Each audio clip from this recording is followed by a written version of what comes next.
Welcome to the Grit and Grow podcast, where we talk to guests who are pursuing excellence in both sport and life, who encourage and motivate us to become better mentors, coaches, parents, and athletes. My name is Shane Sowden, head men's basketball coach at Briarcrest College, and also your co-host. And my name is Justin Simpkins, co-host and director of Prairie Hockey Academy.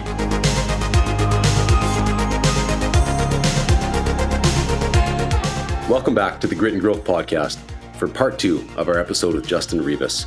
In today's episode, we're going to talk to you about how to figure out what you should actually be doing and how do you lead as you in your work. I hope you enjoyed today's episode. Those are some really great stories, Justin, and the Moose Wars are hilarious. And since I'm in Moose Jaw, I lived in it, and I remember even traveling in my agriculture world and into different places, and I'd say I'm from Moose Jaw, and they're like, "Oh, the one at the biggest rack." They have farmers in Dauphin, Manitoba, and different places. They'd be commenting on it because it was news at that time, and it had a lot of reach, and it was hilarious. And because of that, I don't know how much money we spent here, city of Moose Jaw, to put new antlers on Mac the Moose, but Mac, Mac has been neutered, but he has the biggest rack in the world now. Mac prevailed, man. Mac prevailed. Yeah, he won over the T2000, I think it was, or the T1000. Yeah, the T2000 Terminator Moose from over there. Well, and the good news is the city didn't just spend it. It brought in millions and millions and millions and millions and millions of dollars of economic development, which is funny because lots of people just think this is a stupid story. You should move on from this. But the amount of free advertising and the business it brought and the impact on the community. And it was actually cool to see the community rally together, for that story. But, the funny thing is, we don't know where these stories are going to come from and how they're going to happen. And this one was a random one. I remember it was actually my birthday in January. I can't even remember what year it is now. It's probably like 2018, maybe 2019, somewhere around there. And I'm chatting on the phone with a friend named Gare Maxwell. And I said, "Did you know," because we saw this on the internet like the day before, that Norway built a moose that was 1 foot taller than the moose in Moose Jaw? Like, what the heck? I'm like, we should make a video like calling out the mayor or something for this. Just a random idea. We're on the phone chatting, hang up the phone. This is back, like we still have a company, we still have clients. And I just look over to Wheels and I'm like, "Hey, let's drive to Moose Jaw before this next meeting. Like, what are we doing? I don't know. We're going to figure something out. Let's go film in front of the moose and do something. We'll chat about it on the way." So we just hop in the car. We just start driving. And we just came up with this idea of calling at the time, Mayor Fraser told me, and saying, like, either write this wrong or change your name to Jaw, take Moose Jaw out of it.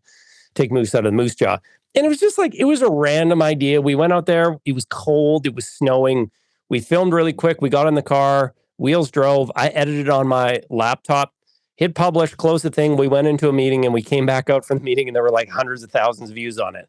And it suddenly just started going viral. And then, media companies started calling us. And I mean, the mayor, Fraser, he was awesome at playing along, made a rebuttal video, and we had so much fun, and it kind of took off from there. But it's funny how some of the videos or things that we put so much time, effort, energy, and planning into went nowhere. And some of the videos that were really just random and off the cuff are the biggest ones. And that's where you just don't know. And if you're waiting to have all your stuff figured out before you do something, or always feeling like you need to have, all your plans completely laid out, oftentimes it's just too late by then. So it is like, if you got an idea, I'm not saying if you got an idea, quit your job and figure it out before you have any kind of plan or thing figured out. I'm not saying that.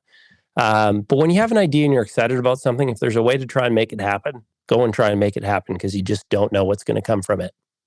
Put it together, ship it. Don't make it perfect. Don't worry about what everyone else thinks. Yeah. Just go. Yeah.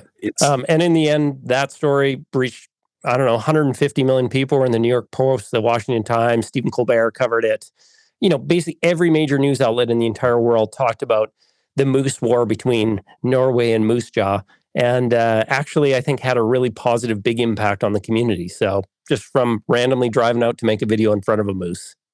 I agree. It did. I think people in Moose Jaw, like I said, in my travels, it's like we had a sense of pride again, right? It was a unique thing to talk about, and I commend you. And that's a cool story. This was during the times of Pigeon Social. This was your company. You and Justin started. I might have been one of your first customers. I remember. Yeah. Appreciate that. Prairie Hockey Academy fans have lots to thank you for. Justin played a big part in us developing our logo that a lot of people still to this day tell me, best logo, best jersey that they've seen. We get comments from around the world about it. And I remember you and I sitting in some little restaurant late at night trying to work at this, and Cathedral Social Hall, may it rest in peace. Yeah, I remember that for sure. that was right, The man. funny They thing had is, our company was called Pigeon Social, and it was one of those moments where we just like couldn't come up with a name. And there's a whole story behind it. But to this day, a friend of mine, her name's Miriam. She's the CEO of Women Entrepreneurs of Saskatchewan. She was the director of marketing for the Riders at the time. Said, "You guys do incredible work, but you have the stupidest name ever." This day, she still brings up how stupid that name was. And I'm just like an 80% guy. I don't know. Who cares about the name? Like And- Apple Computers named Apple Computers. Doesn't make any sense, but it was a pretty dumb name, but it was fine. Well, it makes it in your top 5 failure lists. The name of the name was, and like the logo looked like a big splatter of bird poop too. We were just really leaning into it. Well, that so kind of it was good. That kind of works. Yeah. You talk a lot, like in the stories you've been telling already. It seems like you're talking about like the impact on Moose Jaw, the impact here, like the economic growth, or the question I have is, it seems like everything you're doing, there's a deeper purpose of impacting others. It's not just about how many legs can Justin and Wheels get or how much money we can make. It's like, how can we make things better in a certain sector or arena? Is that something that really drives you? I think it's something that has been a refining process over the years of, I think we all have tendencies to want to look out for ourselves first and try and make our names great and try and have notoriety. And I've just been grateful that over the years, a lot of that has been worked out of me through a lot of failures and through a lot of things that haven't gone well, that I've learned the lesson that when you do truly focus on others and you focus on things bigger than yourself, that you're going to have way more of an impact, which is actually like long term is what's fulfilling and what actually brings you joy and brings you life is when focused on others. But I'm not going to lie, there were some years where it was more so wrapped up in me, and I got a lot of identity and pride and value out of the impact that these things appeared to be having, and probably weren't always with pure motives. And I don't know that we ever get to doing things with 100% pure motives.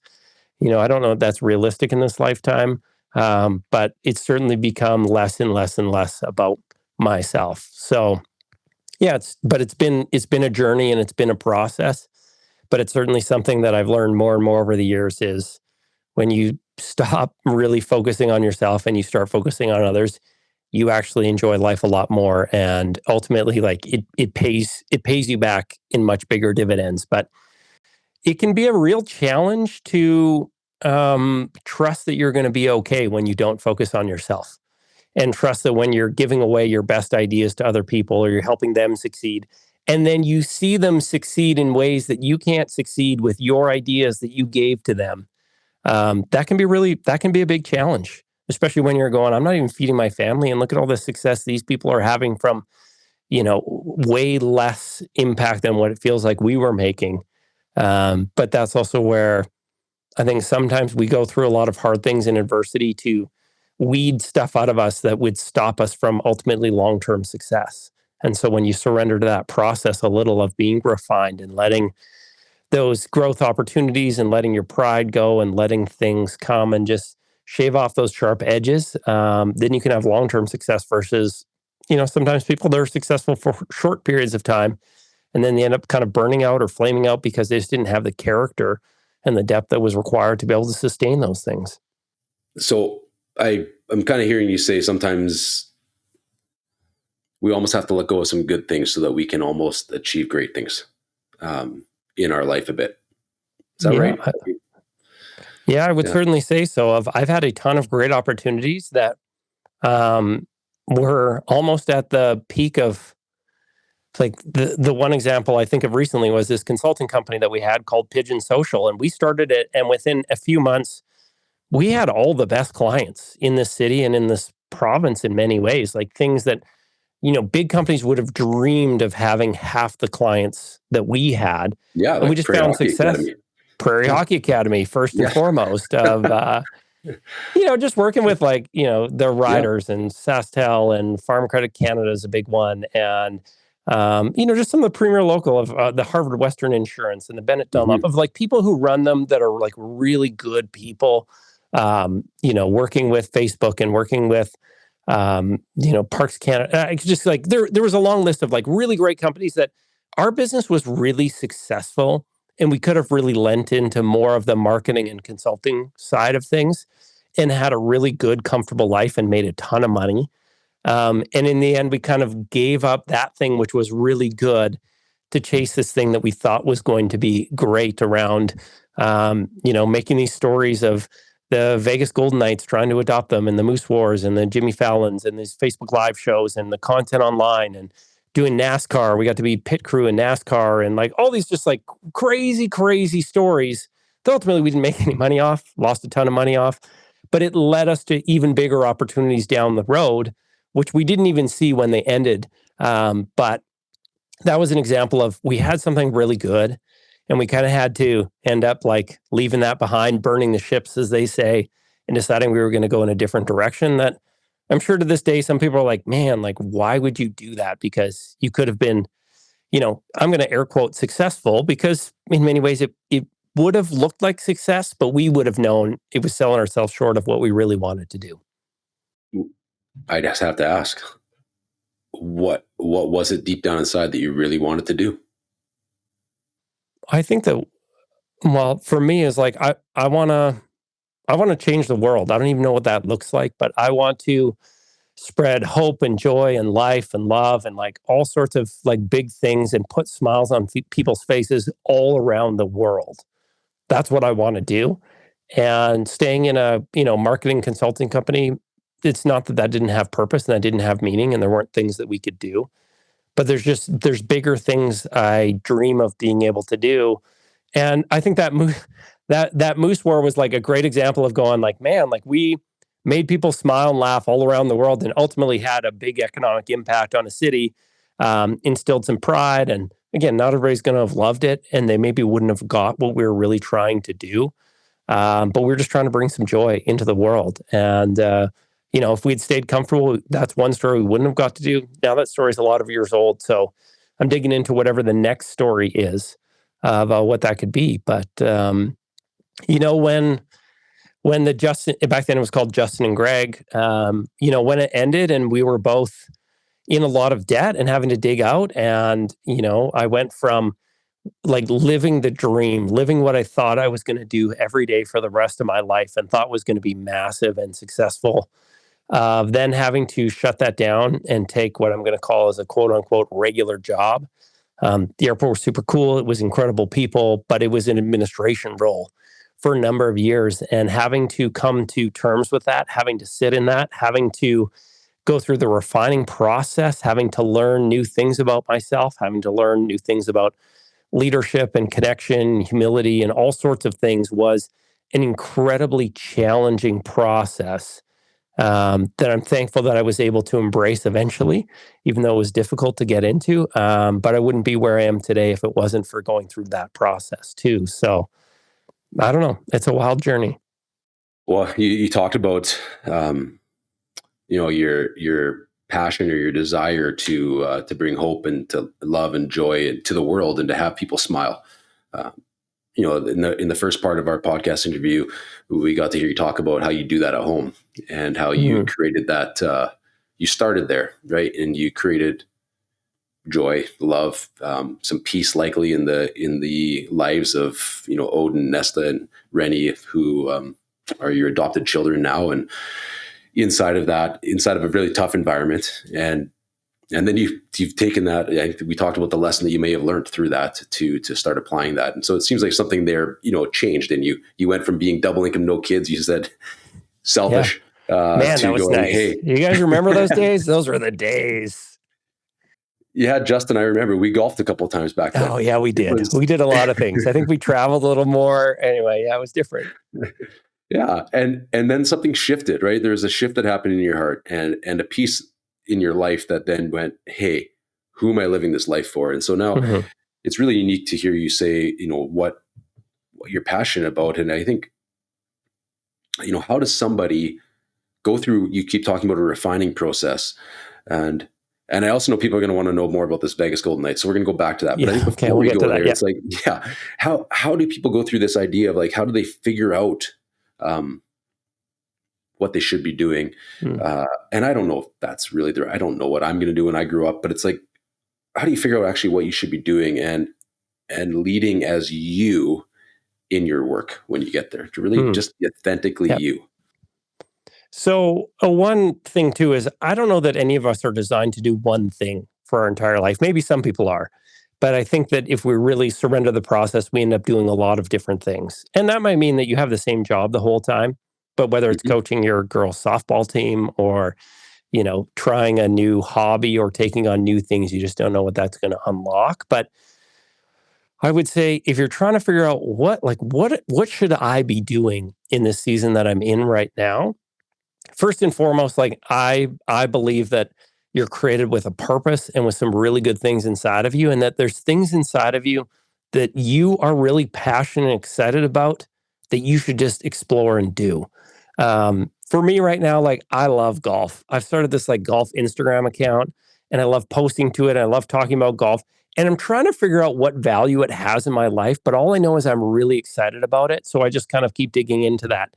And I found in my life that things that I get excited about, whether it was photography back in the day, and my wife is so gracious because I spent a bunch of money on photography equipment, and that led me to starting to make videos, and that led me start to video blogging, and that led me to, starting a company, and led me to Facebook Live shows, that led me to, becoming NHL media and traveling around the world and all these things. But it just started with me going, I want to learn more about cameras because for some reason I'm excited about it this week. And so digging into that of if you've got something you're excited about, start exploring it and don't worry today what the outcome of it is going to be. Don't worry about, well, how does this fit in with my purpose in my life? If you're excited about something, maybe it's in there for a reason for you to go on a discovery journey to figure out why it's there. Mm. The second thing I would say, and I'm so grateful to, he's the CEO of the airport, James Bogus. He is a friend and a mentor, an incredible leader. When I started at the airport, like I had the marketing communications background, but he started putting me into commercial real estate. He started putting me into dealing with airlines on negotiating flights. He started putting me into managing commercial leases and all sorts of these things that I knew nothing about. And there were other people who worked there who did it a certain way. And so I kind of thought like, I guess I should do it the way they do it, but it just didn't feel right. And he had to sit me down a few times and say, I hired you to be you. Go and do it how you would do it. Don't worry about how anybody else does it. I trust you as a human and how I've put you in this role. And I ended up finding out I don't know if it was all commercial successes, but a ton of success in relationship and opportunities by just doing it the way I was doing it, even though it probably wasn't how other people would do it at all. But he really encouraged me to just be myself and take my lens and do it, my way with lots of coaching and feedback and things. Sometimes sit down and go, okay, well, maybe not like this, or don't do that. Or like, as long as you have a good, mentor in your life in that way. But that really being strong of being yourself and leading authentically who you are, it takes a lot more courage because ultimately, if things don't go well, you can't just be like, well, that wasn't really me. It was like, you're like, no, I got to like own that, like I did that and that's how it was. But, somebody that I look up to once said, he said, I've never met anyone truly that I didn't like. The problem is oftentimes you don't meet them for real. And we think about how we put on masks and we put on how we think people want us to act. And we think about how people are perceiving us and we change our reality where I have some friends who, if they were the least bit insecure, they would be super annoying because they're just quirky personalities. But because they own who they are and they're just authentically themselves, I love them for it. But I think it can become dangerous where you start leading as yourself. If you're not confident and clear on who you truly are, you'll really start making messes because then you're just putting on other people's stuff and it doesn't work. But if you can just own, this is who I am, this is how I'm going to lead, I'm going to go for it this way as I am and what I believe. And ultimately for me though, it's all about win-wins. It's not about me. It's about if I can make you successful, then we're going to win together. That was the approach I took when I was at the airport of just simply trying to make everybody else around me successful and help in any way that I could. And, generally that seemed to work pretty well for me. It's a great message. I think it's a great message for any of our student athletes that might have the opportunity to listen to this. I think whether you're transitioning to a new team in this off season and you're leaving, you're going to a new college, you're graduating, going to university and not playing a sport, or maybe graduating a college men's basketball program like Shane Sowden coaches, and you're going off to the workforce. It's you're going to be hired because of who you are. Mm-hmm. And just really lean in on being you. And I think you've tied a lot of messages into that from earlier in our episodes here, where you talked about, number one, just seeking that counsel, being uniquely you, putting yourself out there, diving into something that you feel you want to go on a discovery journey on. That reminded me of Matthew McConaughey book Green Lights, his discovery journeys. But I think like going on these journeys and then see who comes alongside you on the way, finding those mentors, the James Boguses of the world that just remind you who you are becoming in the process, and just to be you is really important, to listen to those voices. Let me tell the Vegas Golden Knights story. This is going to wrap a lot of these lessons together, which is kind of a wild one. So back in the day, this guy named Wheels and I, we had a company, or we had a show called Justin and Greg back in the day. That's just our names. And we decided that we wanted to start a podcast. Because we did lots of content. We had a Facebook Live show, we had a YouTube channel, we, made all sorts, and we're like, we should have podcasts. We're like, who do we interview that isn't from around here, that hasn't been interviewed before? And there was this brand new team in the NHL called the Vegas Golden Knights. And everybody said hockey will never work in the desert because the Phoenix Coyotes were a disaster. They weren't working well. And Vegas had never really had a professional sports team ever. They had an ECHL team, I think, way back in the day. And other than that, they had a CFL team. So, the Vegas Posse. Las Vegas Wranglers. Okay. Come on. Yeah, the Wranglers, But like they never had big pro sports team. But the approach that they took was, we're going to be really funny and entertaining. And so the guy that ran their social media accounts, his name was Dan Maraza, and he was really clever, he was really funny, and he was really doing something different early on in that off season, or early on in the season. So Greg/Wheels finds this guy on LinkedIn and messages him and says, hey, can you come on our podcast? And didn't hear anything back. He probably said it a little bit more eloquently than that, but probably not much. And we were just super scrappy. We were two guys in our basement. We had a show. We didn't know what we were doing. 2 weeks goes by, and then he gets a message back, and it says, hey, I am so sorry it took me so long to get back to you, which is always a great start when they're apologizing to you. And he said, but, in order for me to go on your podcast, you'd have to, get permission from my boss, the vice president of communications for the Vegas Golden Knights, Eric Tozy. Here's his email. Which I don't know why he gave us his email. He shouldn't have, but he did. So we email Eric Tozy, and we're like, hey, it's Justin and Greg here. We want to interview Dan for a podcast. Let us know. And he emails back and he says, hey guys, can you tell me more about your outlet? Meaning, are you Sportsnet? Are you TSN? Are you a radio host? What are you? And we're like, we're two dads in our basement with a Facebook Live show. How do we get in on this? We don't know. So we're trying to figure out, how do we, spin this? And then it was just it just came to me. I'm like, Wheels, let's go and just make a video. That's what we do. Let's make a video and show him what we do versus trying to tell him about what we do. What should we do a video about? And it somehow came we should adopt the Vegas Golden Knights as Saskatchewan's team because, at the time, Calgary didn't even want their own team. They wouldn't build them a new arena.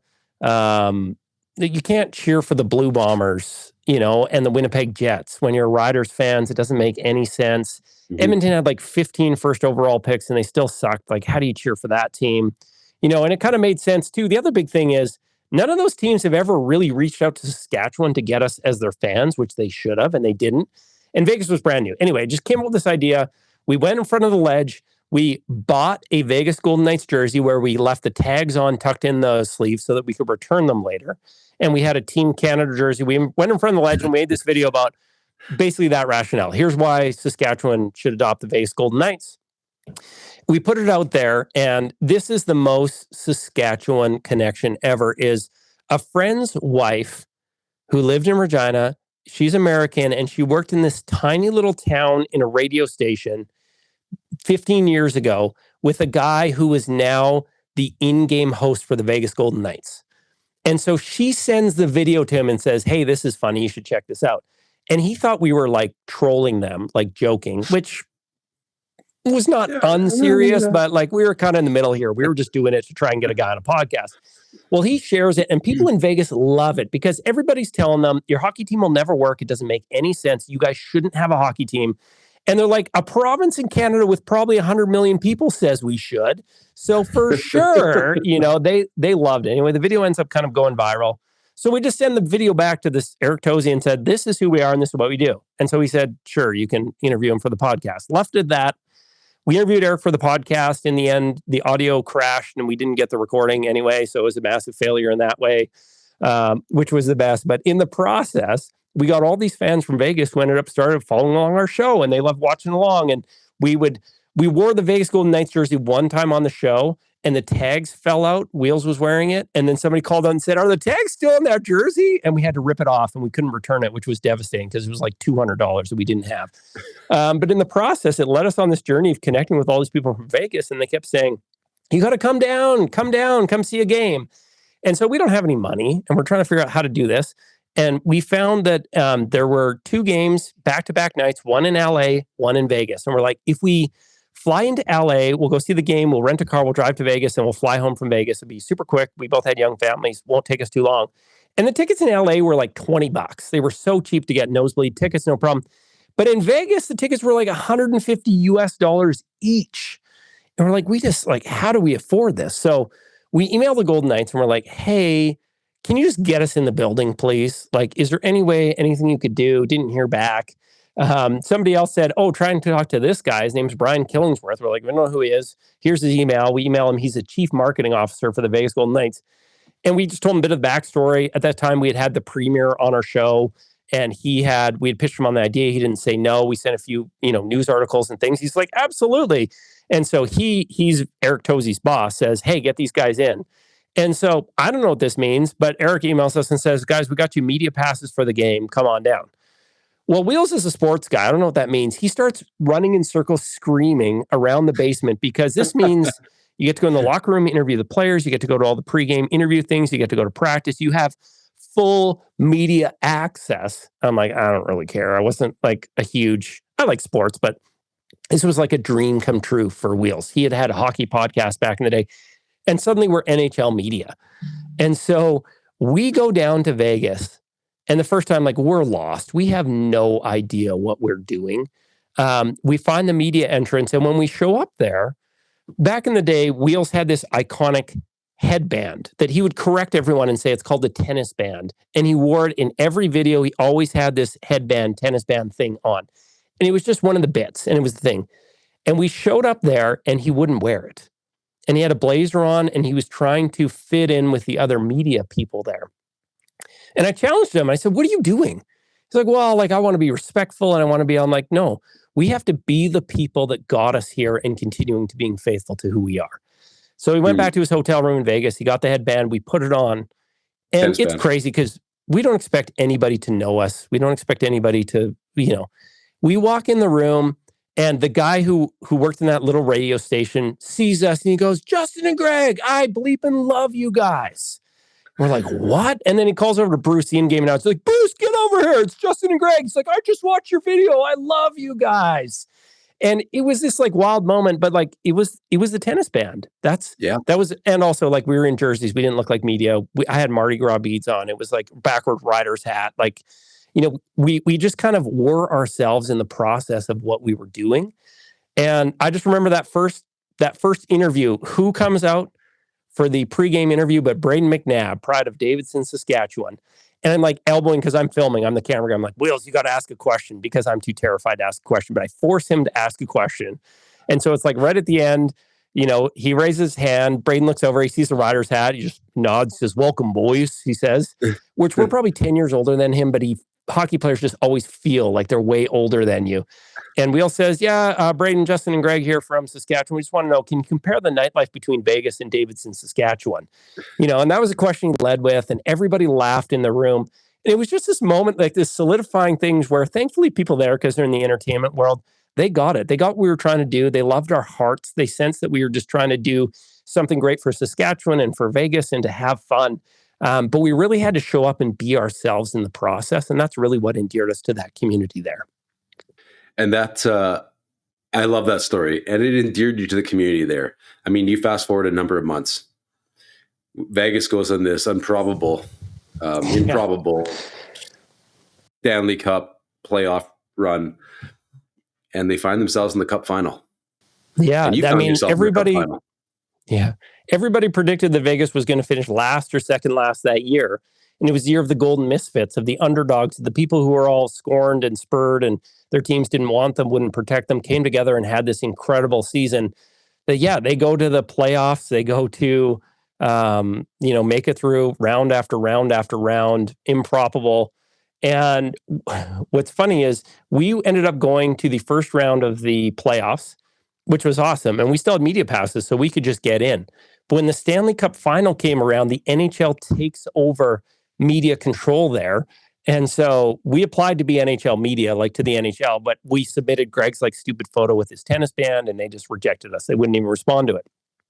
So what's funny, at the same time, Tourism Las Vegas reached out to us and said, hey guys, we want to send you down for it was like the NHL awards were in Vegas or something that year. And we're like, well, we want to go to the Stanley Cup final and make content around that. And they're like, well, we can't get you tickets to the Stanley Cup final. We can't get you in as media. But they said, if you can find a way to get in the building, we'll pay for your whole trip down there, but you have to get your own tickets. Well, in the process of the playoffs, there's this guy named Robert who had messaged us and said, hey, if you guys ever need tickets, just let me know. I've got some connections. And we had media passes, so we didn't really need them. But then we messaged him. We're like, Robert, is there any chance that you can get us tickets for the Stanley Cup final? And he ends up messaging back. He's like, guys, don't tell anyone this, but I booked the trip of a lifetime to Comic-Con back in September when we weren't even supposed to make the playoffs. He's like, I have to go. He's like, you can have my 2 tickets. Robert is the son of the owner, Bill Foley, Robert Foley. So the owner's son gave us his 2 personal tickets to games 1 and 2 of the Stanley Cup final, which was incredible being down there. Just an awesome opportunity. They win game 1 against the Washington Capitals. And then in game 2, there's a guy from Saskatchewan named Braden Holtby. He was the goalie for the Washington Capitals. He made this incredible diving save, and it just changed the momentum of the entire series. And we should have won that game. We lose game 2. We go back to Washington. We lose game 3. We go, in Washington, lose game 4. We're down 3-1 in the series. And it's a new NHL fan base, new even to professional sports, because Vegas has really never had big professional sports. They're down 3-1. We've lost 3 games in a row. All hope is gone. And you can see it online. Everybody's like, oh, we're done. We're finished. We're all these things. And after they lost that game 4 to go down 3-1, Wheels texts me and says, we need to make a video tomorrow reminding people it's not over. And generally when Wheels says we need to make a video, he means me. You need to make a video because I was the video guy, did it all. But thankfully in this case, he's like, I've got some music and I've got a bit of a script. I'm just going to play it for you tomorrow morning, see what you think. So he wanders over. It was probably just after 9:00. And he reads the script with the music playing. And it was like it just stuck in my spirit. I'm like, we need to make this video. And if you want, I'll end up sharing the video with you. But it's this moment of, we're not going to, what are we just going to give up? No, we can do this. And other stories of other teams that have come back from being down 3-0 or 3-1, or stories of overcoming. And the video starts going nuts on the internet. It starts going viral, just hundreds of thousands of views. Vegas fans are sharing it everywhere. People are like, we need to use this video. We need to use this video. At about 3 p.m. that afternoon, the Vegas Golden Knights email us, and it's an introduction to a guy named Johnny Greco, who was the director of in-game entertainment for WWE for 9 years, who now directed in-game entertainment for the Vegas Golden Knights. And he says, guys, this video has changed the atmosphere in our office. We're wondering if we can use it as the intro video for Game 5 of the Stanley Cup Finals in Vegas. And so it's this little moment. Don wasn't available. Yeah, let's remember, this is the entertainment capital of the world. They can phone anyone, and anyone will do. They could phone Madonna or the Backstreet Boys or Justin Bieber or anybody to do it. And this video we shot in our basement in Regina, Saskatchewan, they say, can we play this? And what's neat that we find out afterwards is their media team was not expecting to be in the playoffs. They weren't expecting a deep run. It was their first year together. They didn't have all the experience and things. It was new. They were so burned out at this point. They had just lost 3 games in a row. They were feeling the same thing. And this video kind of came as this light and this ray of hope for them. And yeah, they ended up to kick off the game in the arena is, Justin and Wheels from Regina, Saskatchewan, pitching this video in the entertainment capital of the world. They played it for the players in the locker room before they took the ice. I mean, the team helped edit in some extra footage. They made it even better. They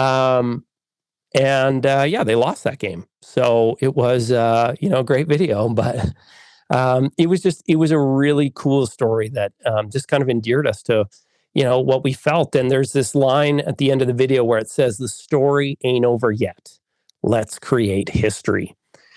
And it's funny because we felt like that moment we held on to it because ultimately we ended up losing. But we just felt like there was something in that line that stuck with us that went, even though we've lost today, we feel like this is going to come back around. And it sure was surreal back in 2023 when they won the cup. That was such a cool moment. But even in the midst of that, it wasn't that much long after that we ended up having to shut down our Justin and Greg channel because we just ran out of money and we couldn't make it work. And we kept having huge stories and big success, but we could just never turn in anything financially because I guess we weren't very good at the business side of things. But when we shut it down, we always hoped that one day him and I would get to do something together again. And he ended up going and working in radio. He was on the Green Zone for a while on the sports side of things. I went and worked at the airport for 5 years. And I honestly at moments thought that I could be there for like a really, really long time. And it was just almost a year ago or about a year ago that they were making some changes there. And they said, "Hey, would you consider coming and, reuniting with Wheels and, having Shauna join our show and build something new?" And I honestly at times doubted that it was ever going to happen again. But, here we are again. As the story ain't over yet. And I feel like in many ways we're just getting started again. It's cool. I love it. I think that's an awesome story that, like you said, ties together a lot of the lessons that you talked about here. This has been great, Justin. Thank you for coming on our show. I think we're going to share a link to your video inside the podcast as well. And I think for our listeners here that enjoyed some of the stories and the energy that Justin brought and his passion to see, joy and love and make people smile, you can hear Justin and Wheels on the morning show at Z99. I think that's 98.9 on your dial. And, that is. If you're out in Moose Jaw, it reaches all the way out there, no problem, or Z99.com, wherever you are. That's right. But thank you guys genuinely. Thank you for having me on. It's, I love sharing the stories. And it's funny for me because now being a few years removed from them, it's not that I forget, but you kind of feel like, were they even real? Thankfully, I have the videos to prove that they were real, to remind myself. But it's always just an honor to be able to share stories about family, about faith, about hope, about, just things, business, anything in the world. So I appreciate it. Thank you so much. Thank you so much for listening to today's episode of the Grit and Growth Podcast. We hope that you enjoyed today's guest and the answers that they were able to give and the stories they were able to tell. If you did enjoy today's episode, we'd ask that you would just follow or subscribe to our podcast. It does help us get the word out and our message. Thanks again. Have a great day.